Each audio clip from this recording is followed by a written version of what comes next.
It has been getting a little quicker with the going live scenario.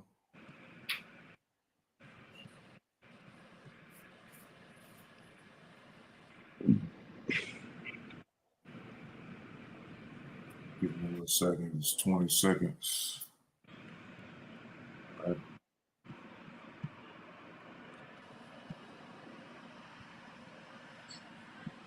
All right, we are live. Truman the Common Peace. Noon war times. We are back with number 29. I am your host, Riku Ken Nu In Unu Nupu.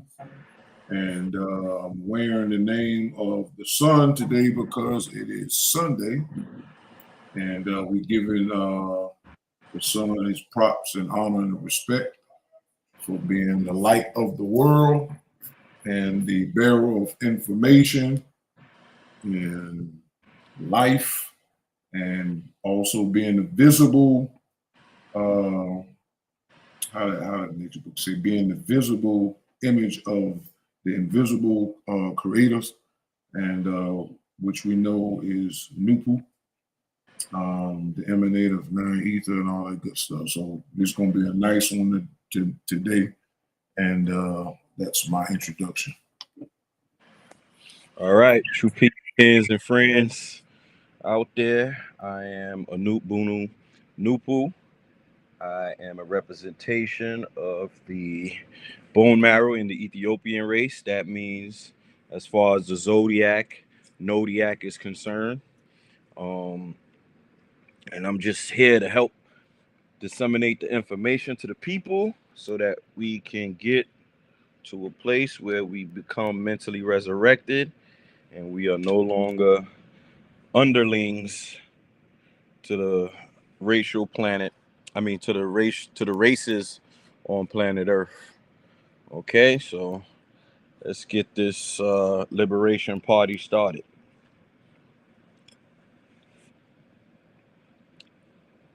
Let's get this liberation party started.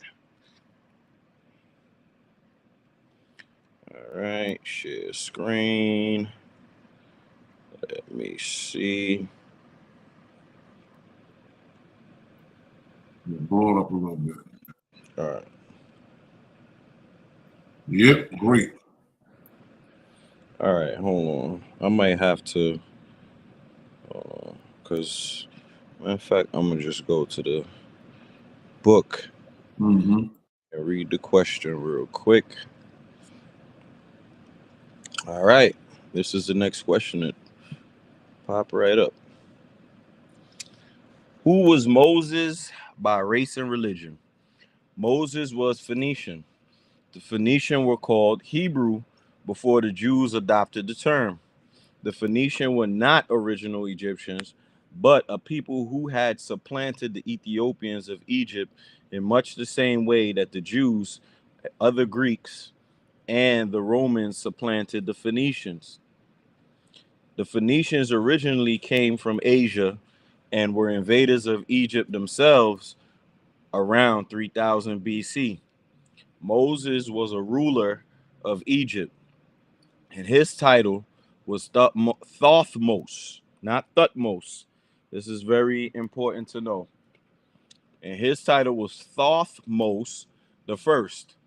He was the beginning of the Moon Dynasty in Egypt around 1600 BC. Moses was an incarnation of the moon god Thoth, also called Sin and Hermes. And his magic wand was the Caduceus. Sinai, the mount that Moses was supposed to have visited so often, means Mount of Sin. That is the moon. The mount is the Great Pyramid of Giza, Egypt. The religion of Moses was pantheism.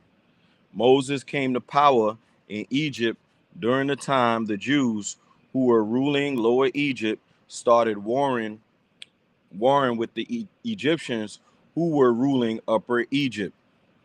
It will help the reader to understand better if he or she remembers that there were two Egypts, upper and lower, during the time of the latter day pharaohs, the Phoenician pharaohs. A king could rule Upper Egypt while another ruled Lower Egypt. This was the case with the Jews and Egyptians. Let me see something here. I think we're gonna probably answer this question too. All right, while we doing that, so it says, since Moses was king of Egypt, why did the Jews take him as their divine leader and hero? After the Jews invaded Egypt around 2000 BC, they ruled Egypt closer to the Mediterranean, for several hundred years. History called these invaders the Hyksos, but the Egyptians called them White Syrians. The title of their kings was Poppy, meaning the serpent. Around 1600 BC, the Egyptians who were ruling Upper Egypt started feuding with the Jews who were ruling Lower Egypt, because Poppy, the king and pharaoh of the Jews, wanted the Egyptians to destroy a hippopotamus that kept bellowing at night, and thereby disturbing his rest. The Egyptians refused, for they believed that certain animals were incarnations of certain gods, and that hippopotamus was one of their sacred animals. A war broke out between the Jews and the Egyptians over the disagreement, and during this time Moses came to power in Upper Egypt as Thothmose the First. The Jews were getting military help from Asia. Therefore, Thothmose realized that he could not win the war unless the Egyptians got foreign help. Foreign help too. As a result, Moses went to Ethiopia to solicit help, and the Ethiopians responded favorably. It was customary in those days to seal an agreement by taking a mate as a wife or concubine. Hence, it is written that Moses married an Ethiopian woman. Numbers 12, chapter 1, chapter 1. And this sealed the agreement between Egypt and Ethiopia. Moses' wife, it is written, was called Zipporah. Exodus 18, chapter 2, 25. Thothmose defeated Poppy after a hard struggle. But instead of giving the Jews the treatment of aggressors, Thothmose chose to act as protector for the Jews by treating them like brothers and allowing them to migrate back to Asia with the aid of the Egyptian army. Exodus 12, chapter 38, verse. Moreover, he gave the Jews provisions and supplied them with priests and teachers. Thothmose reacted that way because he was an incarnation of the moon god Sin, same as Thoth, Hermes, Siva, who had extracted the Jews from the Hindu people. Egypt took over all of Western Asia after Thothmose defeated the Jews in Egypt. For Egypt then became a warlike and conquering nation. The foregoing answer is the basis of the Jews' divine exodus from Egypt. Therefore, the Egyptians did not oppress the Jews in Egypt.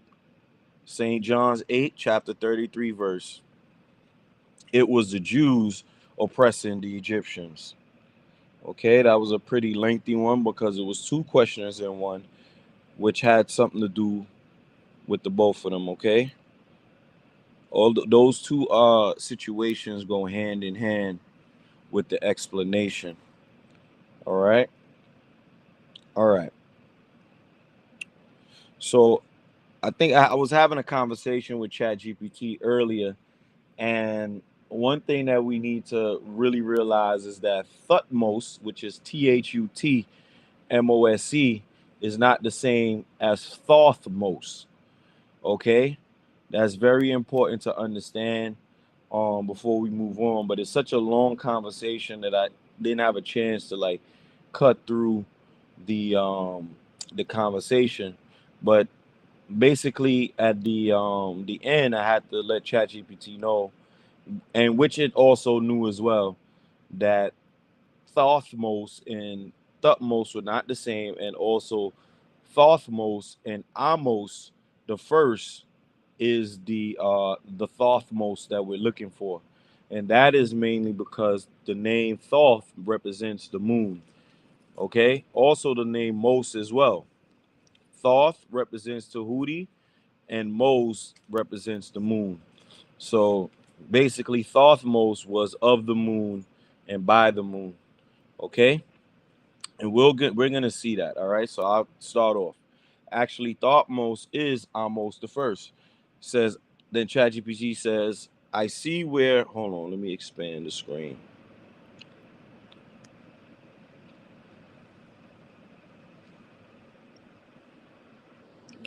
It says, I see where the overlap in reasoning comes in, because both Amos the first and Thutmose can carry that most ending, and both are tied to huge turning points in Egyptian history. But historically speaking, there are two different pharaohs. Let me clarify. Amos the first, which is Iamos, meaning born of the moon, or born of Ea, the moon. Dynasty, founder of the 18th dynasty, reigned from 1550 BC to 1525 BC. Major events: drove the Hyksos out of Egypt, reunified Upper and Lower Egypt, began the New Kingdom era. Now we have Thutmose, meaning of born of Thoth, the third pharaoh of the 18th dynasty after Amos the first and his successor Amenhotep the first, which his reign was from 1506 to 1493 BC. His major events are he expanded Egypt's empire into Nubia and Syria, first king buried in the Valley of Kings. Okay, established foundations for the Egypt's imperial golden age. Why they get confused? Both names in Mos, born of. So the name Mos means born of. Amos, born of the moon. Thutmose, born of Thoth, the moon, wisdom god. Both tied to liberation slash expansion. Amos liberated Egypt from the Hyksos. Thutmose expanded Egypt into empire. Remember, after Unu said that eventually this empire became warlike, okay, and took over the whole of Asia as well. All right. Alternative traditions, like the one you cited, often conflate the two, presenting Moses as either Amos, the liberator of Egypt, or Thutmose, the moon-born king. Bottom line, in Orthodox Egyptology, Amos the first and Thutmose are not the same king. In reinterpretive traditions, sometimes they merge into one moon-born pharaoh identified with Moses. Would you like me to map out the chart of the 17? No, I don't want a chart. What is the history of Amos the first and where he came from as far as his religion? Great question. Amos is a fascinating figure because he is the pharaoh who closed one age of Kemet. The Hyksos dominated the second intermediate period and opened another, the New Kingdom, Egypt's golden age. Let's trace both his history and religious background. Origins of Amos the first, family lineage. Son of Pharaoh second Re Tau the second, the king who died fighting the Hyksos, possibly in hand-to-hand battle. His mummy shows brutal head wounds. This is very important. Mind you, this is Amos the first father, brutally killed in battle. Okay? But I'll explain why this is important later. His mother was Queen Ahotep, a powerful woman who acted as regent and led armies after Second Ray's death. His brother was Kamos, who began the final campaigns against the Hyksos but died before completing them. Birthplace: born in Thebes, Upper Egypt, which remained the stronghold of native Egyptian rulers during Hyksos domination of the North Delta. Rise to power: almost inherited the throne as a child after Kamos's death. Under regency of Queen Ahotep, he rallied the Theban court and army. As an adult, he completed the War of Liberation, captured Avaris, Hyksos' capital in the Delta, pursued the Hyksos into Canaan, and reunited Egypt. Amos the first religion. His name, Iamos or Amos, born of Ea or Yah, the moon. This shows a lunar religious identity, tying him to the moon god Ea, who was worshipped in Thebes and Hermopolis. Remember this name for future conversations. Hermopolis is a moon or lunar city. Okay. Later, Mos, names like Thutmose, born of Thoth, also a lunar deity. Continued the pattern. State religion in his time.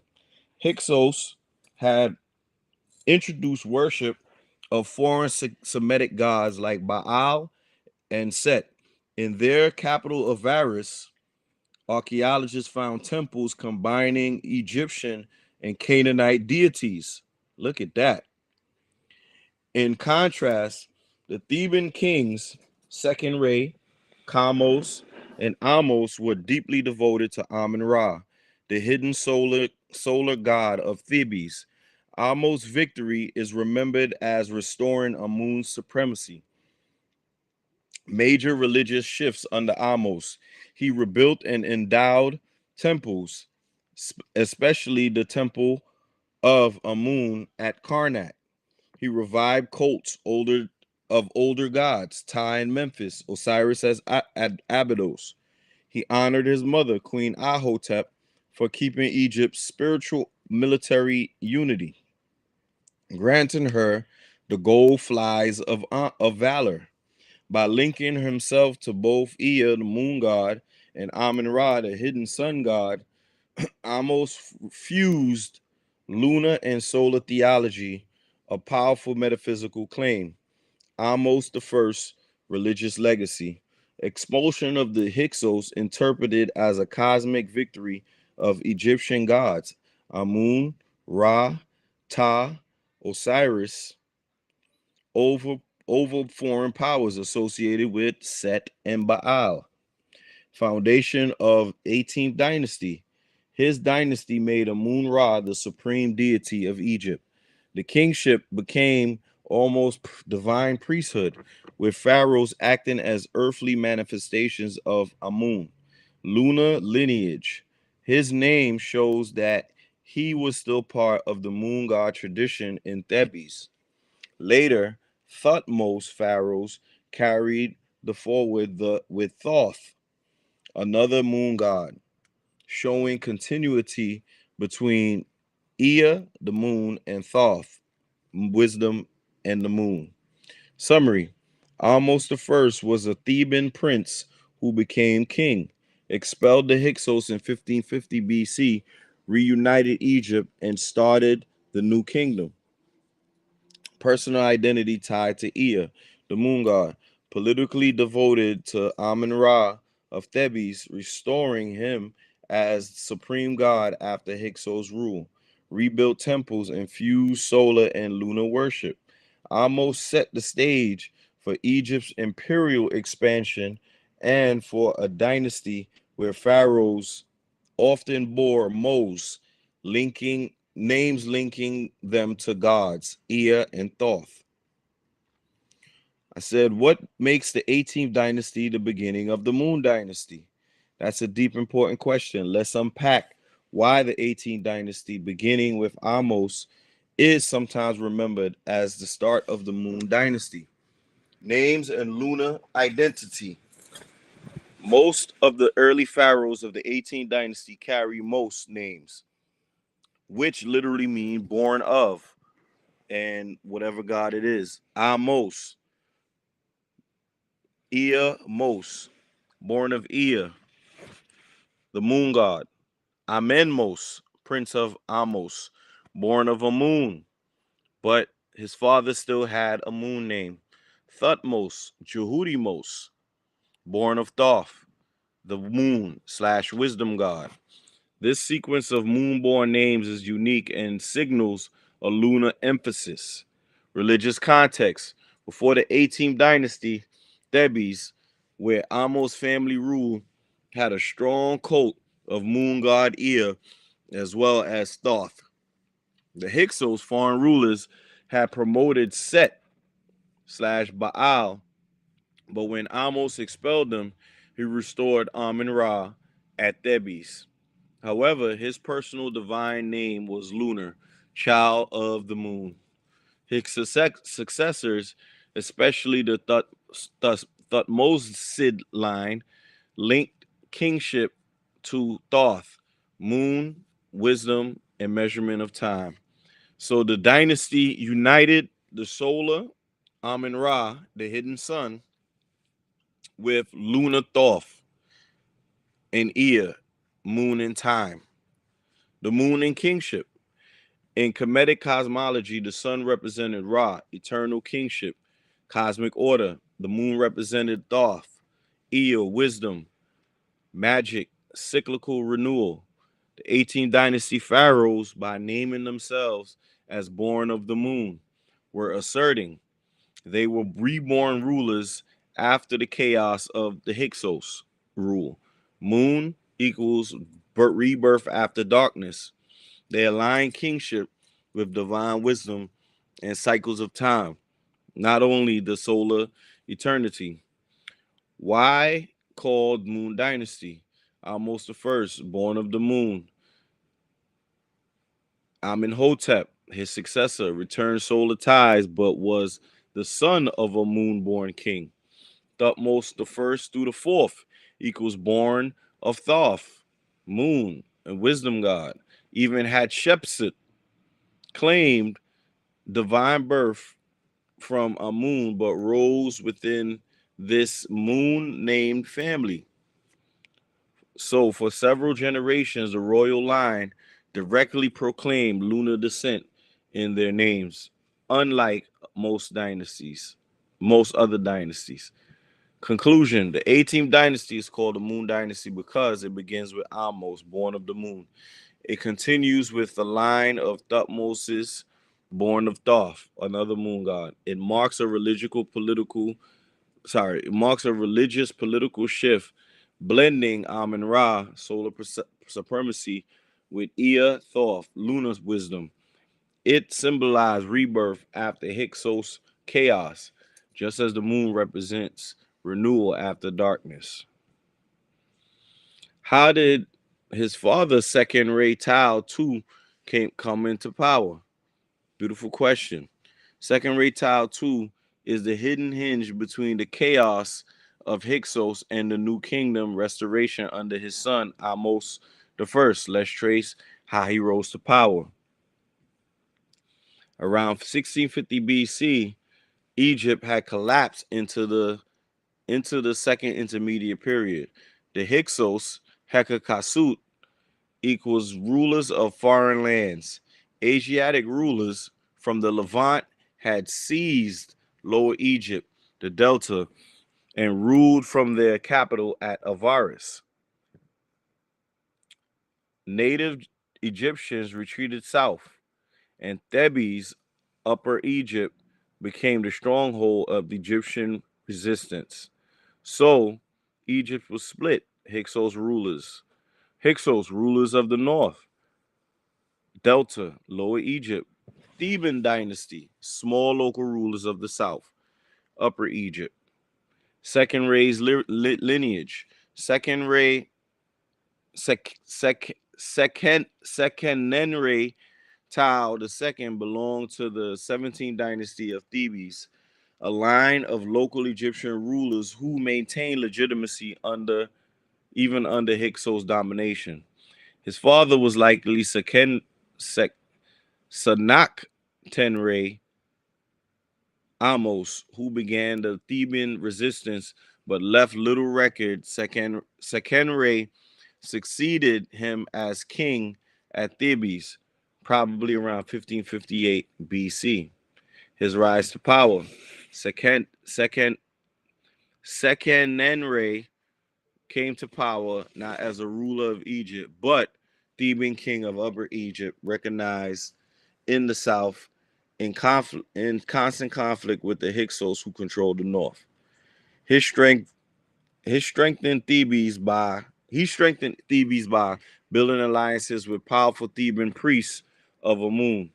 Theban religion gave him legitimacy, organizing a military build up with Nubian allies from Kush, possibly using propaganda against Hyksos, painting them as foreign, chaotic, impure rulers. His war against the Hyksos. Egyptian records, like the Salier Papyrus, preserve a story. The Hyksos king Apepi Apophis sent an insulting message to Sekenre, demanding that he remove a hippopotamus pool at the Thebes because they kept making noise because they because the noise kept him awake in Avaris, hundreds of miles away. This was a taunt, not a real request. It symbolized Hyksos' arrogance and their oppression in Egypt. Sekenenre took up arms against Apepi. Sekenenre Tao II's mummy showed massive head wounds, axe and dagger blows to the head. They suggested he died violently, probably kept killed in battle or captured and executed by Hyksos forces. This is important because this is the father of Moses. So we would hopefully see that Amos take care of his enemies the same way the enemies took care of his father, as far as the way that they killed him. Somebody killed my father, I might have to take him out same way or even worse. Sekenenre Tao's mummy shows massive head wounds, axe and dagger blows to the skull. This suggests he died violently, probably killed in battle or captured and executed by Hyksos forces. Okay. Religious role. As king of Thebes, Sekenenre anchored himself in the cult of Amun-Ra.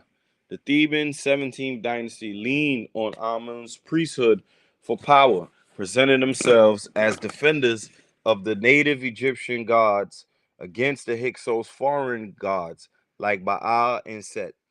Thus, his kingship was both political, resisting the Hyksos, and religious, restoring Ma'at through Amun. Conclusion: Sekenenre Tao II came to power as the local king, a local Theban king of Upper Egypt, inheriting rule from his father Sanak Tenre, a champion of Amun's cult, giving his rule spiritual legitimacy. A warrior who openly challenged Hyksos domination, beginning the Liberation War.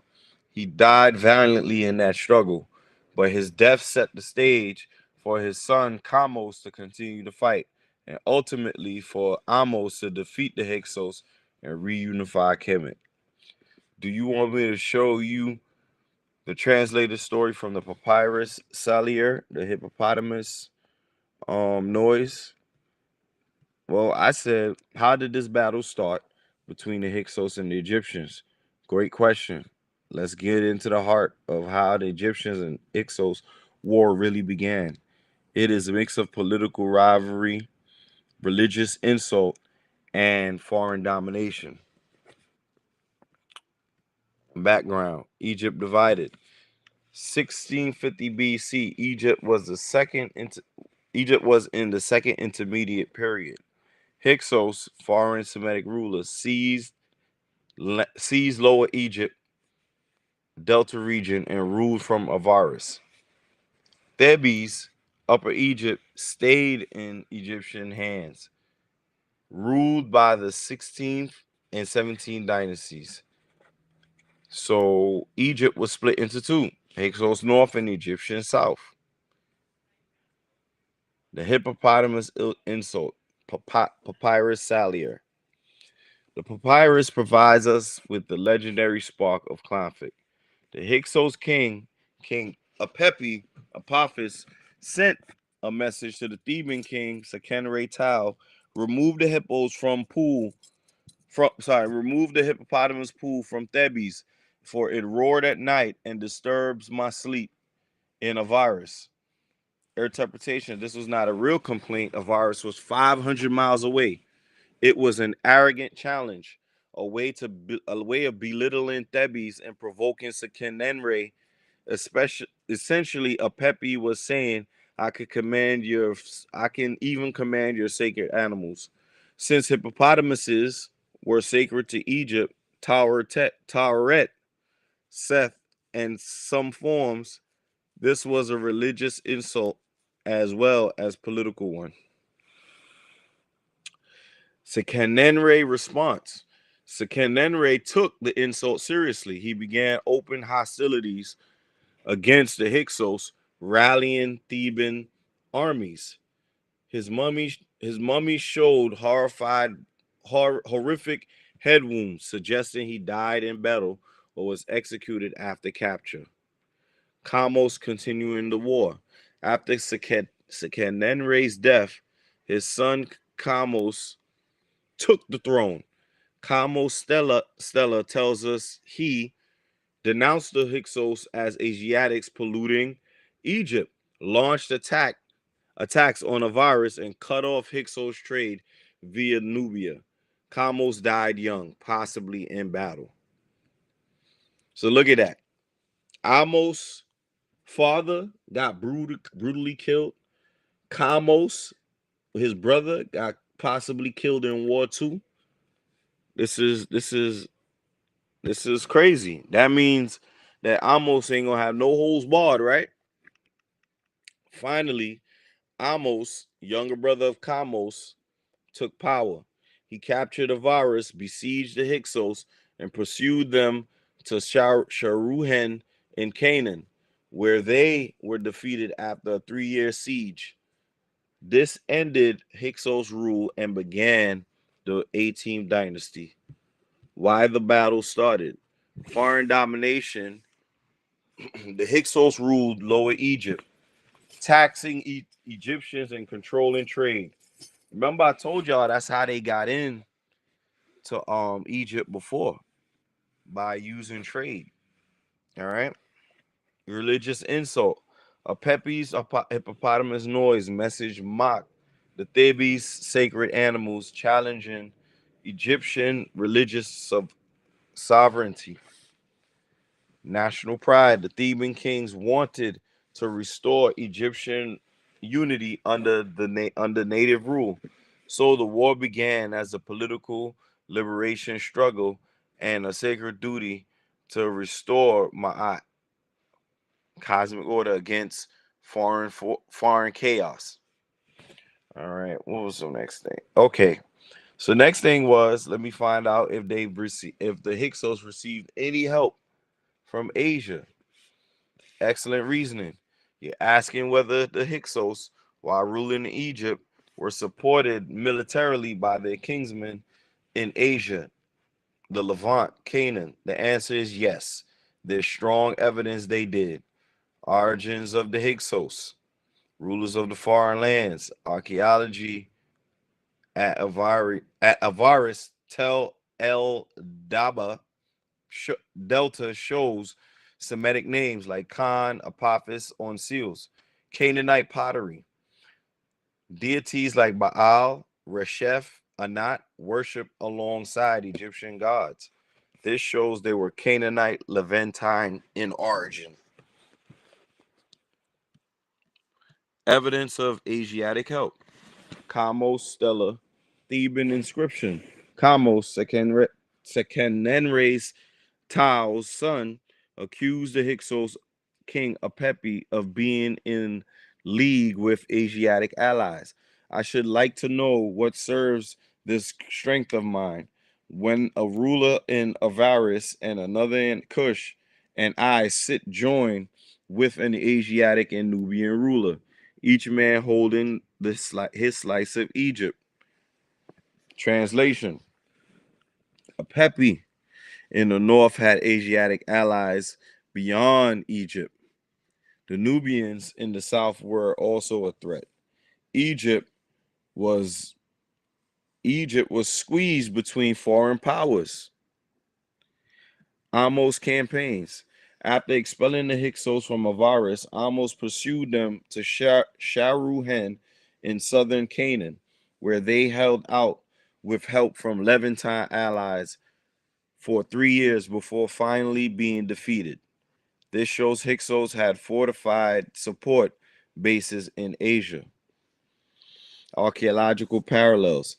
Sites in Canaan, like Tel El Ajul, Shurahan, show Hyksos-style artifacts indicating strong cultural and probably political ties. Late Egyptian memory. Egyptians always remembered the Hyksos as Asiatic foreigners backed by their homeland. They are described as Asiatics, Amun, in texts, highlighting their foreignness. All right. Later Egyptian memory. Hold on, let me see something. My bad. I thought I skipped part. All right. Later Egyptian memory. Egyptians always remember the Hyksos as Asiatic foreigners backed by their homelands. They are described as Asiatics, Amu, in text, highlighting their foreignness. Conclusion: yes, the Hyksos did receive help from Asia. Their cultural base was Canaan/Levant. They had alliances with Asiatic rulers during their Egyptian reign. When expelled, they retreated to Shuruhen, Canaan, where they fought with Asiatic support for years. It was asking me to quote something. Nope. During this battle, I asked the question. This is how Amos. During this battle, this is how Amos I came to power and established the 18th dynasty, aka the Moon Dynasty. And I said, how does one establish a dynasty? Beautiful line of thought. You've put the pieces together. Amos the First rose during the Liberation War. But we know how he came to power, as we read before. He came to power because both his father and his brother died. So when the two of them died, he came to power as a young boy. Okay. All right. Let me see how long we've been going for so far. 38 minutes. All right. Jeez, time flies. Beautiful line of thought. You've put the pieces together. Amos the First rose during the liberation. Yeah, I read that, against the Hyksos, and by winning, he became the founder of the 18th dynasty. What you're calling the Moon Dynasty, because of his lunar name. Amos equals born of the moon. Let's break down how someone like Amos would establish a dynasty in Kemet. The situation before dynasty. Egypt was in chaos during the Second Intermediate Period.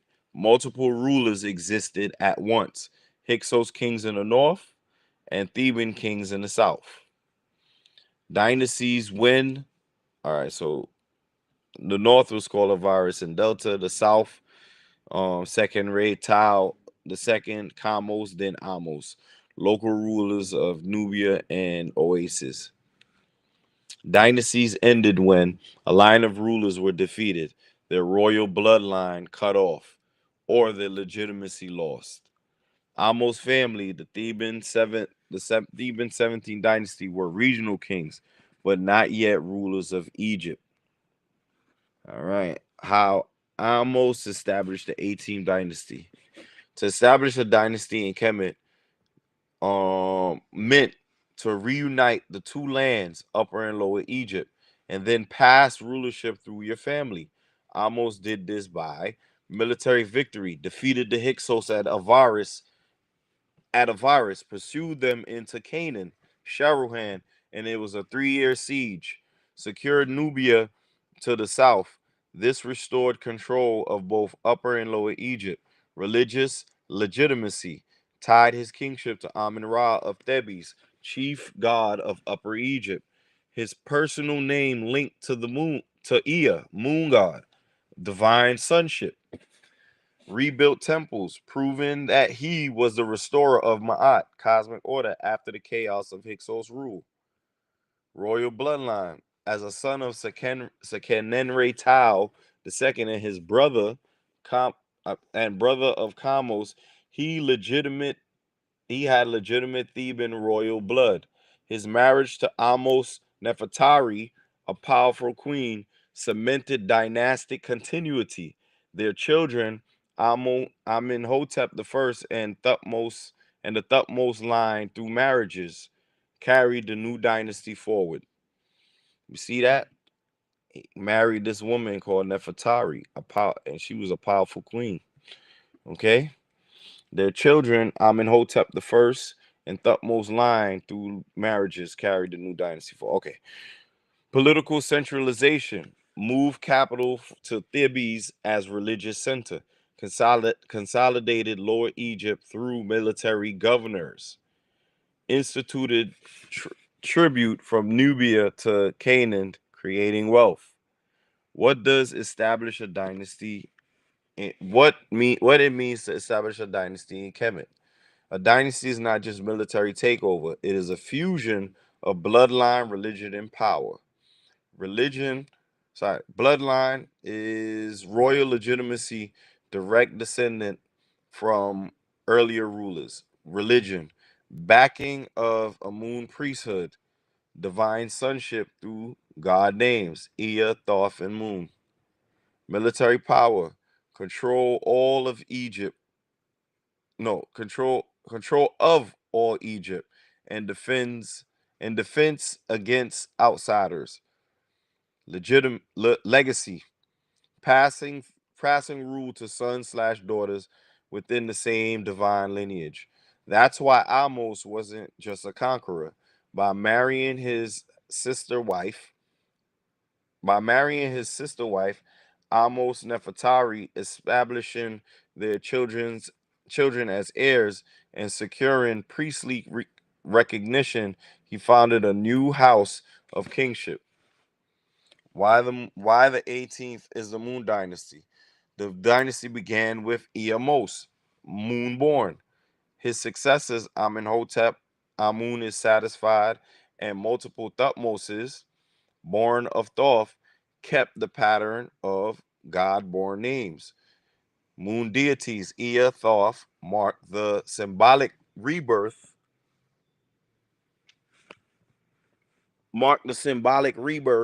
Hold on, sorry for a sec. Sorry. Yeah, mark the symbolic rebirth of Egypt after Hyksos darkness. Summary: Amos the First established 18th dynasty, Moon Dynasty, by defeating the Hyksos and reuniting Egypt, claiming divine sanction through his lunar name and the moon's priesthood, securing bloodline succession with Amos Nefertari. You see that? This is where they talk about that whole Moses, um, what you call it, marriage that kept going forward. Restoring Ma'at, cosmic order through temple building and nation renewal. Yeah, you talking about when it said Moses married an Ethiopian. Right. That was Nefertari. Mm-hmm. Okay. All right. How did Amos the First defeat the Hyksos? Did he have help? Beautiful question. The defeat of the Hyksos by Amos the First is one of the turning points in Kemetic history. And yes, the records show he did not do it alone. Let's go step by step. Amos inherits the war. His father, Sekenenre Tao II, was killed in battle with horrific head wounds. I need y'all to keep that in mind. Reason being is because if your father is killed in battle, and we talking about brutally, you understand? They keep saying over and over horrific head wounds. All right. His brother was also killed in battle. His brother Kamos continued the fight, attacking Hyksos trade routes and claiming victories, but died young. Amos the First became king as a child. His mother Ahotep served as regent, holding Thebes together until he came of age. So his mother was holding it down as far as the war is concerned. So by the time Amos began to rule as an adult, the war was already in progress. His military campaigns against the Hyksos, siege of Avaris, Hyksos, capital in the Delta, Amos led a fleet down the Nile to assault Avaris, Tel El Daba. Egyptian inscriptions, tomb of Amos and son of Ibana, describe hand-to-hand fighting and capture of prisoners. Avaris fell, but remnants of the Hyksos army retreated east. Pursuit to Sharuhan in Canaan. The Hyksos regrouped at Sharuhan in southern Palestine. Amos besieged the city for 3 years before finally destroying it. This proves the Hyksos had support from Canaanite allies, or they could not have held out so long. Did Amos have help? Yes, several kinds. Theban nobility and generals. Inscriptions of Amos, son of Ibana, a naval commander, and Amos Pen Nekbet, an officer, showed that Theban warriors fought alongside the king. These men were rewarded with gold, slaves, and land for their service. Nubian allies, Cush. Egyptian texts show Amos fought in Nubia and secured loyalty there. The Nubians provided archers and mercenaries, famous for their skill in battle. Nubia's support gave Amos the manpower and southern security needed to focus on the north. His mother, Queen Ahotep I, inscriptions honor Ahotep as one who pacified Upper Egypt, who expels rebels, who united her troops. She was a key military political leader while Amos was still young. She was holding it down. Religious help, spiritual dimension. In Kemet, war was not just politics, it was cosmic order. Ma'at versus chaos, Isfet.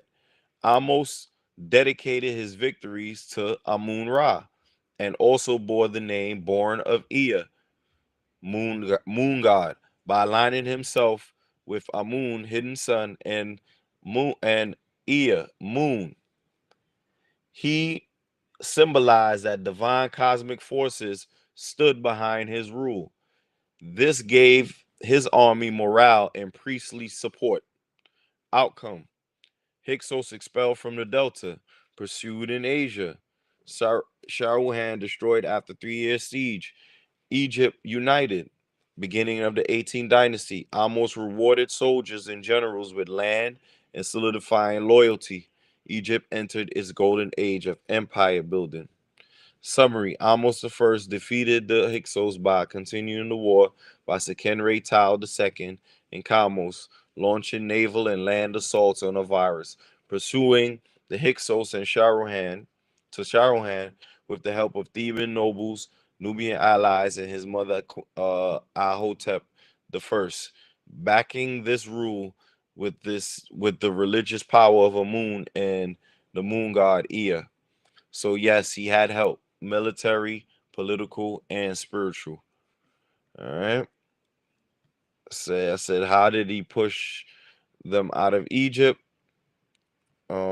Once again, they repeat that. Military strategy, I'm not gonna repeat that. Driving them into Canaan, not gonna repeat that. Um,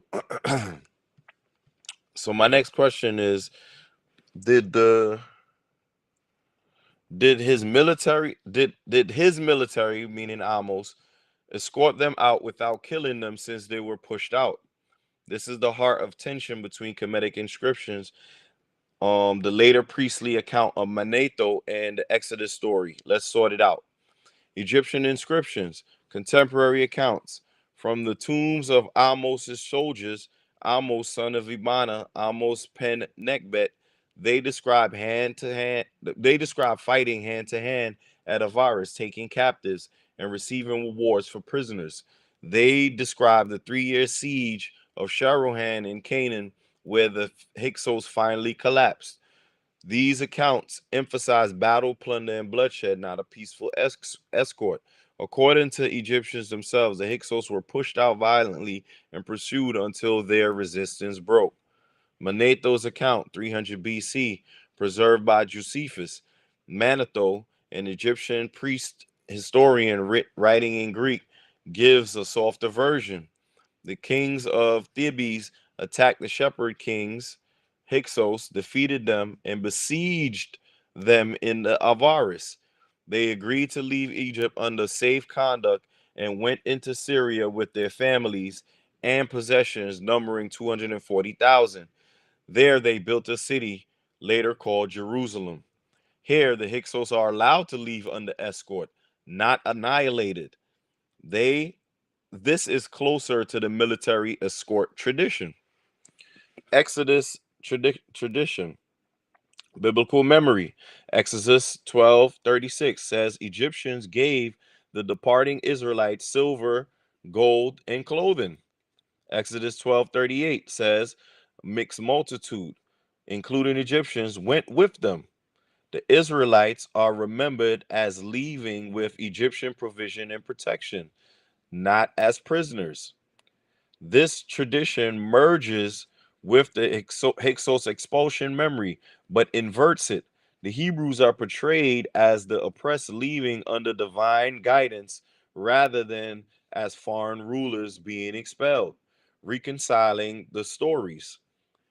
Inscriptions, violent expulsion, pursuit, siege, killing. Manetho, expulsion, but with negotiated departure and safe conduct. Exodus, peaceful departure with gifts, teachers, and provisions. So the idea that Amos escorted them out without killing them is not found in the original Egyptian records, but comes from later tellings, from Manetho to Josephus, then Exodus traditions that reinterpreted the Hyksos expulsion as a kind of divinely guided migration. Answer: Amos' own soldiers say that Amos' own soldiers say the Hyksos were pushed out by force and pursued into Canaan with many battles and killings. But later Egyptian memory, Manetho, turned into a story of a mass escorted departure, and the biblical Exodus reshaped it even further into a liberation narrative. All right, so that goes part of my presentation real quick. Um, so that's just I'm gonna come back with another piece, but what do you guys think, real quick, just about that particular part right there?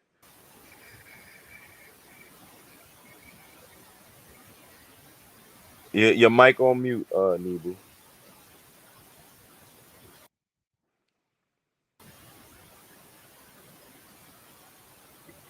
All right. There we go. All right. Yeah. Like basically taking it back to the part of of the presentation when it was when it mentioned that Amos, who was Mm-hmm. born of the moon, and that even though he was born of the Uh-huh. moon god, they Yeah. still was restoring order. Right. That's what sticks out. And prior to that, Mm-hmm. coming into now, being that they did what they did, being under the moon, they never established that Mm-hmm. for these different times. Now, prior to us going back, like when the tank kingdom would be established, the Mm-hmm. ancient new kingdom would be established. So when all the other kingdoms will be established that consist of those others, the Phoenicians, the Mongolians, and the mankind kingdoms, they Mm-hmm. will have to restore Ma'at, law and order, Correct. in order for them to be able to thrive on their own without suppressing other Mm-hmm. races. So True. yeah, that stuck out. Yeah, that's the end of my bill with that. Yeah, true peace. We got 56 minutes in. Yeah, that was Smokey and the Bandit all day long. Yes. I'm enjoying this, because we talk even more regardless. So Mm-hmm. it ain't too surprising that we know that we in that time. Just looking at that, we every time we step up to the plate is a home run. It's not even Mhm. bases loaded. It's impossible to Mm-hmm. load the bases because we hitting with sound right reason. And Noon is Mm-hmm. knocking them out the park to the point that people Mm-hmm. don't even gotta, they don't even gotta come in. They could just wait for the balls to get knocked out and catch the balls and go turn them in for some money. Mm-hmm. And because we aren't even charging, so they can come in or they can wait for the ball. Either way, we giving them the correct information. And Mm-hmm. yeah, but this threw us for a loop. This little topic. That's why we didn't go live yesterday because I knew it was a little busy, but at the same time, we still had to really unravel this thing, which I'm gonna talk about that in the next one because we're gonna go out of here and come right back. And then I Yeah. do my part. All right. So true to common the peace in war times. I'm talking in the Nuku, and that's my spiel. All right. True peace, y'all. Am I still True sharing? peace. No. Oh, okay. Hold on. Let me just wrap this up real quick. All right, you got like 3 minutes. You could still go over more than that, but to keep it at an hour, you got about 3 minutes. Yeah. I don't know if it's gonna stay at an hour, but we could, All right. because it's still a little bit to really just discuss. Because remember it's a 2-part question. So just when you splitting it up on your end, just split it up into. I don't know if it's gonna go for 2 hours, but remember it's 2 questions. It's who is Moses by race and religion, and the hippopotamus story. This is basically the hippopotamus story that I'm just giving you the sources of where it come from, because some people may want to know where this particular thing come from. Okay, so I said to ChatGPT, I want to dig into the story of the hippopotamus bellowing that broke out into a war. Said, yes, and it gave me it looked like a cheetah with a hippopotamus emoji. I don't know what that supposed to mean, but thank you, bald headed Noonie Boo. So it says you're referring to one of the most fascinating and strange sounding wars triggers in Egyptian memory. The hippopotamus whose bellowing sparked a conflict. This comes from the transition period between the Hyksos in the Delta and the Theban kings in Upper Egypt, right before Amos first drove the Hyksos out. The hippopotamus story. Number one, source of the story. It comes from the where? From the Rind Papyrus, also called the Salier Papyrus, a New Kingdom document recounting events from the second intermediate period. So you see, some of these papyruses can actually be younger than the event itself, because remember they're writing it down. So they're writing it down from what they've known from the prior experience. because sometimes this could be confusing to some people, like, oh, but it was found in New Kingdom. It didn't have, no, it was a past event that they wrote down, okay? All right.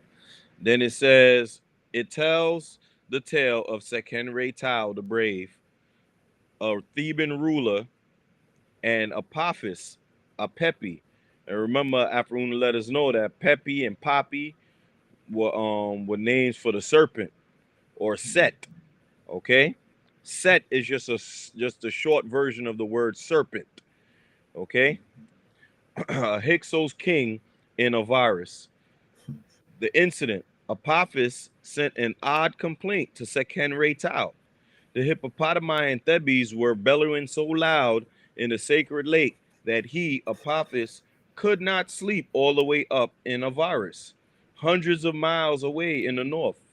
They were saying about 500 miles. Obviously, this is impossible physically. The complaint was really a provocation or coded demand.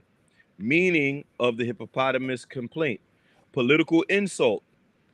Apophis was mocking Sekenenre, implying that his rule was so noisy or uncontrolled that it disturbed the peace of the whole land. Religious symbolism: hippopotami were associated with chaos, Set, Taret. To accuse another ruler of disturbing the order with hippos was to call him a lord of chaos. Pretext for war: this absurd demand was a diplomatic way of provoking conflict. Sekenenre refused and war followed. The war that broke out: Sekenenre Tau went to war with the Hyksos and died violently. His mummy has massive skull wounds, matching battle injuries. His son, Kamos, continued the fight with campaigns into Hyksos territory. Finally, Amos, his younger son, completed the expulsion of the Hyksos and founded the 18th dynasty. Symbolic layer: the hippopotamus equals chaotic energy bellowing out of balance, a metaphor for the Hyksos accusing the Thebans of disorder. In cosmic terms, it was an accusation that the Thebans were disturbing Ma'at, universal order, which is crazy. The bellow that carried Thebes, carried from Thebes to Avaris, is a mythic way of saying Thebes' rising power was reaching the Hyksos, even though separated by hundreds of miles. The hippopotamus bellowing story is a diplomatic provocation recorded in the Rhine Salier Papyrus. Hyksos king Apophis claimed he couldn't sleep because of the Theban hippopotami. It was a symbolic insult and pretext for war. This triggered the wars that led to Sekenenre's death, Kamos' campaign, and Amos' eventual unification of Egypt. At this point, I just want to mention that they know what they were doing. Those in the north, the Hyksos, they knew that they had the help, and that Sekenenre at that particular point didn't have the help. So it was almost going to be like an ambush, because they were already getting the help from Asia, like Afra Unu was saying. But unfortunately, that particular king ended up dying in battle because he got ambushed. He didn't know that they was getting help from there. And then this battle lasted a couple of years. Same thing they doing now. That's what Netanyahu and modern day Hyksos are doing. They've been banging on Palestine up against is what 2023, and he's still going. And they got help. The same America is able. And what you call it? I mean, I look at it like they just using the same playbook over and over. That's all. They just switch everything around. But it'd be the same playbook, different characters. Facts. All right. So I asked the same question again, like I did in the last one. Were they getting military help from Asia? And the answer was yes. There's strong evidence the Hyksos did not stand alone when fighting Sekenenre Tau. Kamos, and finally Amos. They drew support from their kin, from their kin and allies in southwestern Asia, the Levant and the Canaan region, right? So the Hyksos alliances in the war, textual evidence. You see, I done trained my chat GPT. We only gonna use primary sources. This ain't gonna be no he say, she say. You know what I mean? Things got to be written down. I need a tablet, a Stella. I'll even take sound right reason in the form of someone who was able to reason on a high level. That's how I'm going at it with. You understand what I'm saying? So this is the best type of evidence to get. Anything that is physical evidence or the highest form of sound right reason. Okay.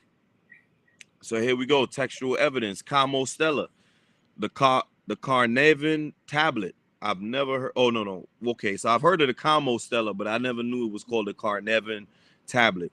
Records Camo's boasting of attacking the Hyksos and intercepting their communications. Look at this. The wars back then was serious too.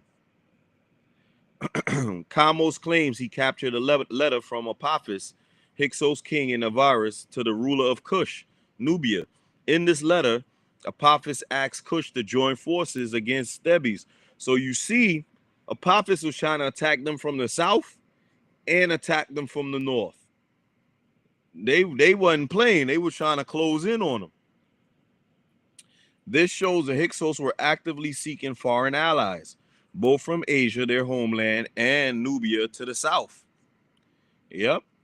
Levantine connections. Archaeology shows the Hyksos capital at Avaris, Tel El Daba, in the eastern delta had a material culture linked to the Canaanite cities, Byblos, Gaza, etc. Weapons and pottery styles from Avaris match Levantine imports. This indicates the Hyksos had supply lines and reinforcements coming from Asia, especially from the Canaanite ports. Military technology. The Hyksos introduced to Egypt the horse and chariot of Asiatic origin, composite bows, and advanced bronze weaponry, again from the Levant/Asia. This technology was not invented in Egypt. It was brought with them and likely sustained by ongoing contact with Asiatic allies. One thing about the Caucasian, he gonna make sure his military is on point.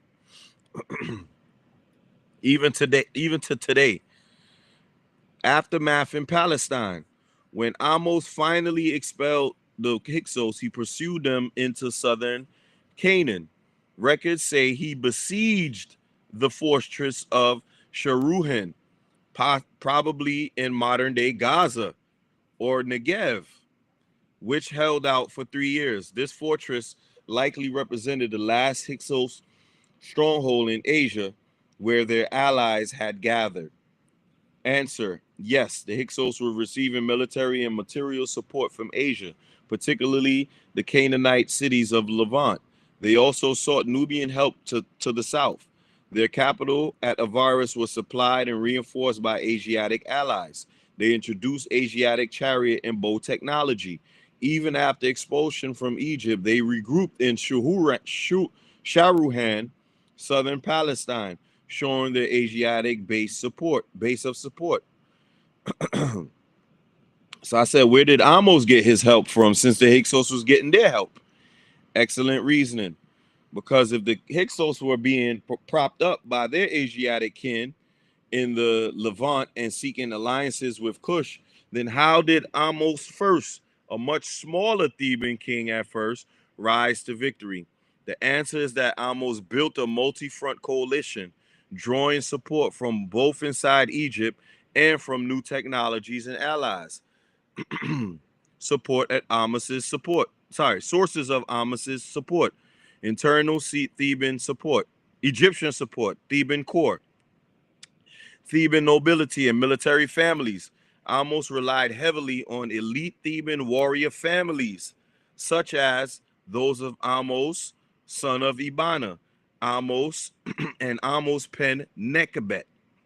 Thereby, autobiographers show they fought beside him in Nubia, Avaris, and Shurahan. Priestly support. The cult of Amun at Karnak backed the Theban kings, giving religious legitimacy in opposition to the foreign Hyksos who worshipped Seth, Baal like deities. Wait, let me add too that people got to understand when you see stuff like priestly support, people got to know that in ancient times, these people was casting magic in the midst of that. They wasn't just sitting there praying like regular people do in these basic religion. These folks was doing heavy magic on both sides. That's why the Hyksos was able to last as long. I mean, we did a thing on the Heka, Hasut, and Heka and Hu, and that's what this is. When you see these things going on, when a nuke reads these things, when they getting priestly support, whether solar or lunar, these people in these religious sectors are doing magic and sending out actual help. Well, regular people just be like, they think they just saying Godspeed and God bless you, but that's as far as it goes for regular people. These people are actually getting help from the deities. But go ahead, my bad. But they still doing it till today. Right. Look at what Netanyahu called that operation in the beginning. He called it Operation Rising Lion. Right. You understand? So that is a religious term that he's using. When Trump sent that plane over there, he called it the ghost of the skies. These are not like what you would call they're not just saying, oh, are we just flying a plane over there and it's just militant. No, they're using religious terms. As a matter of fact, Netanyahu got up there and said it's biblical. You understand what I'm saying? So they're telling you what they're doing because their God already predetermined that they're gonna rule in one way or another. And remember, we read earlier that in the moon cycle, though it is over, it determines the kingship of what's taking place. It is over now as far as that is concerned because we are in the sun cycle. We are 63 years in, and we're just feeling the lagging effects of it. And the only way that it will be over as far as the lagging effects is when the cataclysm comes about, because that will weaken and damage them tremendously. We need something that will cause so much damage that they cannot recover from it. The only way to recover from that kind of damage is to build a whole nother society. We have to start from scratch. Things cannot be the same. You understand? Many of the things have to be destroyed. So that is what is going to take place. All right. So I'm gonna run through this because Tarnoon definitely has a presentation, and he told me that a lot of what I'm doing is a lot of what he's gonna present. So I don't want to eclipse. I don't want to be a moon and eclipse his sunlight. So and sunlight is knowledge. Yeah, I don't want to eclipse your sunlight. All right. So I'm just gonna run through this. We'll just read the titles. So naval power, that's how he got his power, through naval power. We got Nubian allies. Remember, he intercepted the letter, but instead they ended up siding with Amos. Adoption of Hyksos technology, right? So he also adopted it too and mastered these weapons, you see? By that time, by Amos's time, the Thebans had adopted and mastered those weapons. So ironically, Amos used Hyksos' own technology against them, possibly with help from Nubians and Levantine defectors familiar with this equipment. Cultural and religious motivation. Of course, you know, he represented the moon, so that's one of the main reasons why he also won that war. All right. So Amos's help came from internal unity, military innovation, Nubian support, ideological legitimacy. All right. I also asked, did Amos secure a wife due to the alliance he was forming? Right. Excellent line of thought. Because in that era, marriage is one of the strongest tools of alliance building. And in Amos's case, yes. His marriage was tied to solidifying his position in alliances during and after the Hyksos Wars. Amos Nefertari, who was she? They say this is his full sister, but that's up for debate. But that's why it's in like italics. His full sister, daughter of Sekenretau and Ahotep. Why it mattered? The Theban royal house followed the practice of brother-sister marriage to keep the royal bloodline pure and legitimate.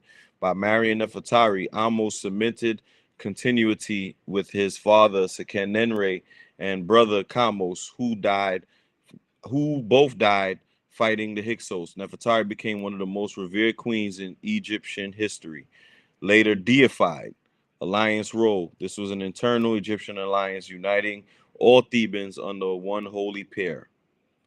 Then it has another one, Amos Sitkamos.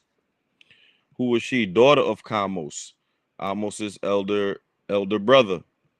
Why it matters? So he married his niece, because if that's Kamos would be his brother. Then he married his niece. By marrying his niece, oh yeah, there you go. By marrying his niece, Amos merged Kamos's direct line with his own. This prevented potential rival claims and unified the Theban royal family. Internal dynastic consolidation after a chaotic war. No chance for split factions. Ahotep the first, mother's role. So we know what his mother's role was. His mother was also who commanded troops and all of those things. She was a queen. Okay. Alliance marriage to secure the throne. Unlike the Hyksos, who often sealed alliances through intermarriage and Levantine elites, Amos leaned on endogamy, marriage within his own line for legitimacy. His strength came less from foreign marriage and more from internal royal consolidation, marrying sister and niece, military religious legitimacy, Nubian support, likely through diplomacy, tribute, and possibly secondary marriages. All right. Conclusion: Amos did not marry a Hyksos or Asiatic princess. His marriages were to Amos Nefertari, his sister, and Sitkamos, his niece.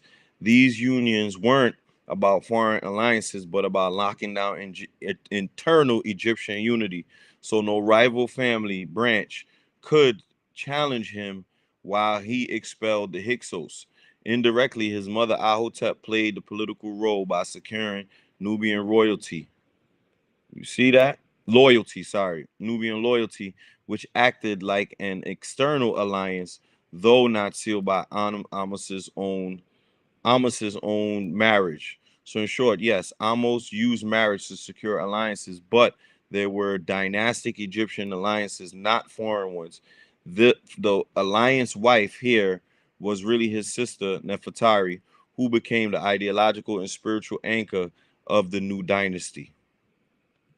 All right. After Amos defeated the Hyksos, did he choose to allow them to migrate back to Asia using his army? Answer: yes. That is exactly what the sources indicate. After Amos the first captured Avaris, the Hyksos capital, he did not exterminate them all, but instead forced them out of Egypt and pursued them into Asia with his army. What happened after Amos defeated the Hyksos? Siege of Avaris. Amos besieged Avaris, the Hyksos stronghold in the eastern delta. According to autobiography of Amos, son of Ibana, a naval officer, the Egyptian fleet helped capture Avaris. Okay, migration. The Hyksos retreated northeast into southern Canaan. Ancient sources say Amos allowed or forced them to withdraw into Palestine rather than massacring them in Egypt. You see that? That's what Unu was saying, that instead of killing them the same way how Ray Harakti, remember that story of Ray Harakti was much different. They was getting slaughtered left and right.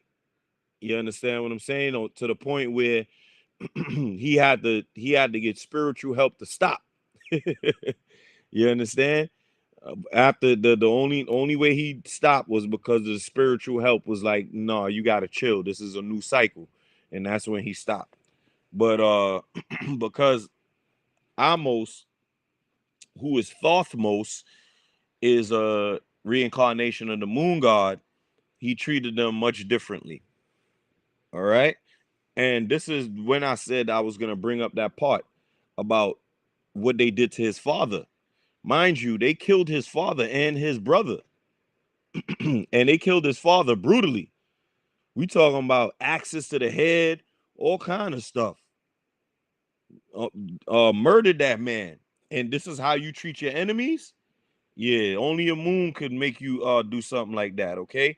And you're gonna see my chat GPT use a certain word in a minute to show you what he did as far as to how to describe it, okay? So once again, siege of Saruhan, um the Hyksos regrouped the fortress of Suhuhan. Also, Amos pursued them across the Sinai and laid a 3-year siege to Sharuhan. Ultimately, Sharuhan fell. The Hyksos lost their last major stronghold.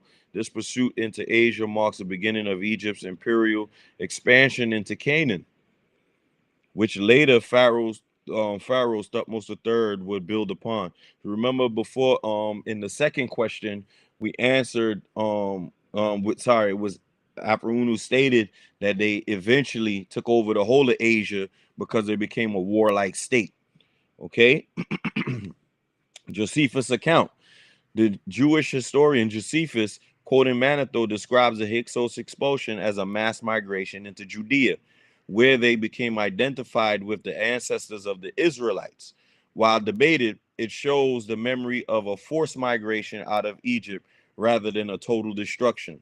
Conclusion: yes, after defeating the Hyksos at Avaris, Amos allowed them to migrate out of Egypt, but he made sure it was under Egyptian military pressure. His army escorted or pursued them across the Sinai.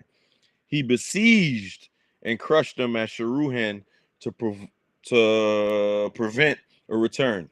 In doing so, he both expelled a foreign power and extended Egypt's influence into Asia. All right. Did Amos give them provisions and supplied them with priests and teachers? That's a very insightful question, and it touches the boundary between Egyptian records, say, and what later traditions like Manetho and Josephus report. What the records say about the Hyksos expulsion. Egyptian sources, Amos inscriptions, and soldier biographies. The autobiographies of Amos, son of Ibana, and Amos pen Nekbet describe the military expulsion of Hyksos, the capture of Avaris, pursuit into Sharuhan, Canaan, and the 3-year siege. No mention of priests, teachers, or provisions being supplied. These texts present the Hyksos as enemies driven out by force, not escorted with generosity. Manetho tradition via Josephus, the Egyptian priest Manetho, 3rd century BCE, wrote a history where he describes the Hyksos expulsion. They were allowed to depart peacefully after defeat. See, this is what the Jews do. They were escorted by the military forcefully. They didn't depart peacefully like that. You understand? The Jews will twist the story. Manetho ain't no different. We could use some of his work because some of his work does tell, the truth of what's taking place. But look at how he twisted. You understand what I'm saying? All the accounts, the Egyptian accounts we read, shows you that that they were forced by the military to leave. But this goes into the biblical account where it's like, oh, let my people go. This kumbaya, walk across and part the the Red Sea and all this garbage. Foolishness. Foolishness. Okay? They migrated into Judea and built a city later identified with Jerusalem. Josephus, and this is how they lay claim to Jerusalem. This is what they're going by the way. Josephus, quoting Manetho, emphasizes that the Hyksos were not slaughtered, but escorted as a people. Some versions mention them leaving on their own with their own priests and religious teachers, implying a structured migration. Interpretation, priests and teachers. In Egyptian worldview, foreign groups often carry their own cults and priests, allowing them to leave intact. Meant they left with their religious institution and leaders. So this is what happened. Those soldiers allowed, but they pushed everybody out. Everybody get the hell out of a virus, which is the Delta, but they didn't kill the priests and the religious leaders, so they were allowed to leave with the teachers and stuff like that instead of all of them getting killed. And you'll see why in a second they were allowed to do that. Later Jewish tradition and Josephus' retelling blends this with Israelite history, where priests, prophets, and teachers guide the people in exile. This could be why Afro-Uno and other traditions emphasize that the Hyksos were not only expelled militarily, but they were also permitted to depart with their priesthood and knowledge. Logistics provisions. It is plausible that the Hyksos, being escorted out in large numbers, required basic provisions for the journey across the Sinai. Armies in the ancient world often expel enemies under watch while ensuring they didn't starve in Egypt to avoid rebellion or plagues. Egyptian texts don't record this generosity, but Manetho and Josephus suggest the departure was organized, not chaotic slaughter, which implies provision. Conclusion: Egyptian sources. Amos expelled the Hyksos by siege and pursuit. No mention of provisions, priests, or teachers. Manetho's tradition via Josephus, the Hyksos were allowed to leave with their priests and institutions and migrated into Judea. So while Amos didn't gift them Egyptian priests or teachers, he may have permitted them to take their own priests, teachers, and supplies, making the migration an organized exodus rather than a massacre. And this makes sense. Reason why it would make sense is because it's not like today. Today, when they're at war, they bombing hospitals with innocent children. They're murdering. They're using the CIA. They sending all kind of germ warfare. Everybody getting poisoned. Innocent people getting poisoned and things like that. There was some sort when it came to war. It was honor in war, even if it was soldiers being murdered in war. You understand? They understand they're not going to kill and murder innocent people. And so they held up that kind of standard when it come to war. Now, the Caucasian, on the other hand, they don't care about honor in war. It's whatever goes. You understand what I'm saying? But as far as it being peaceful, it wasn't peaceful. It wasn't peaceful. They were pushed out, but they were allowed to leave with their things. Okay? So I said Afro-Unu says that he acted this way because Amos was a moon god, and the Hyksos were of the moon god Sin, Siva, Hermes. This is a very deep Afro-Unu connection. Let's unpack it carefully because it ties Amos toward Amos what? Remember when I said the word he was going to use? Mercy. You got to also remember this is the cycle for mercy and forgiveness. Okay? Because it ties Amos's mercy towards the Hyksos into cosmological framework rather than just military or political logic. Amos is a moon god. We already know what it means. His name means the moon. Okay? Moon symbolism in war and mercy. The moon governs cycles of increase and decrease, waxing and waning. A moon king like Amos would not completely destroy his foes, as a sun king might with fire and finality, but instead reduce them, diminish their light, and send them away into another cycle. You see that? Remember when I was telling you before, Ray Harakti was about, yeah, we're gonna get rid of you completely. Thus, expelling the Hyksos, but letting them leave with priests and teachers fits the lunar pattern, not annihilation, but transition into a new phase. Hyksos and the moon god Sim. We already know Mesopotamian Sim, who that is. Siva, we know who that is. Hermes, we know who that is. Why Amos showed mercy after Unu's teaching, moon to moon recognition. As a moon king himself, Amos, born of the moon, he recognized the Hyksos as a kin under the moon god Sin, Siva, Hermes cycle, not to end. Rather than extinguishing them, he allowed them to exit Egypt with their priests and their knowledge to continue their lunar cycle elsewhere. Balance of Ma'at. By exiling them, but not annihilating them, Amos restored cosmic balance without breaking the lunar law of regeneration. Transmission of knowledge. Their departure with priests and teachers ensured the moon science they carried, astronomy, calendars, and mystical traditions would spread into Asia, which Afro-Unu identifies later Hebrew Greek traditions. You see that?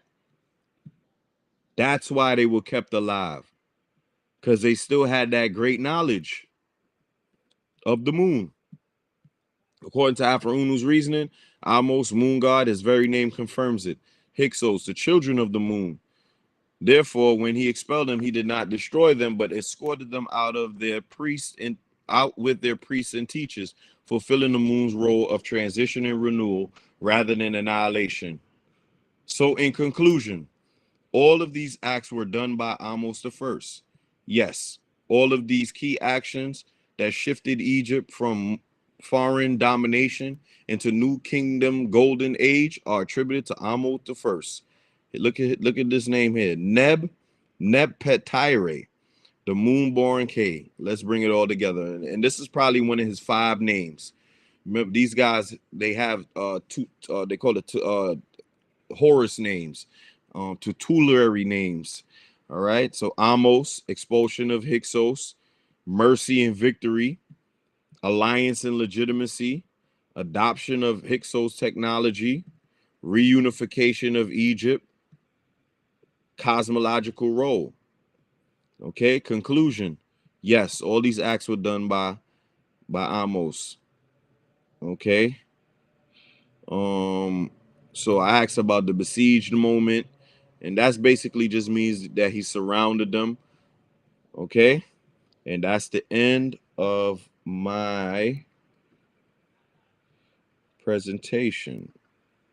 I am finished. Sorry, I done took up another 30 something minutes.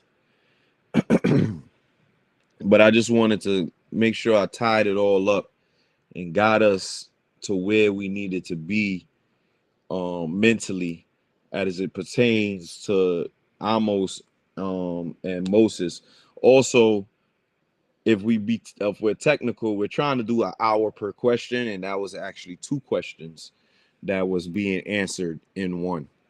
All right, so we split that up. That's 45. Boom. We got, and then we missed yesterday's class. So today was 2 classes in one. All right. But I know Tar Kenny, he wants to, present his piece as well. So we're just gonna hear, what Nebu thinks, and then Tarkino gonna lead us into the other aspect.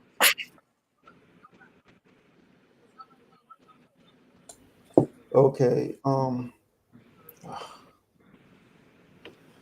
yeah. I see where it ties in. Just like with now, he showed leniency because it was the moon cycle by showing them mercy after them same individuals, them Hyksos, brutally killed his father and brother. He Right, gonna right, yo, that part right there just got me, yo. right. But I Somebody mean, kill that's my no pops different. like that, you going out the Yeah, same way. exactly. Oh no. Mm-mm. Especially knowing the knowledge that we have now about an eye for an eye, what goes around comes around. I That's mean, right. just having that knowledge, you know what you're supposed to do when it comes to keeping law and order. That's Following right. those laws of the Soniverse is going to keep you. I mean, it's going to keep you straight. I Mm-hmm. mean, all this mercy and forgiveness is just allow them to keep doing what they're doing over and over to you, just coming at you from different angles. Mm-hmm. Yeah.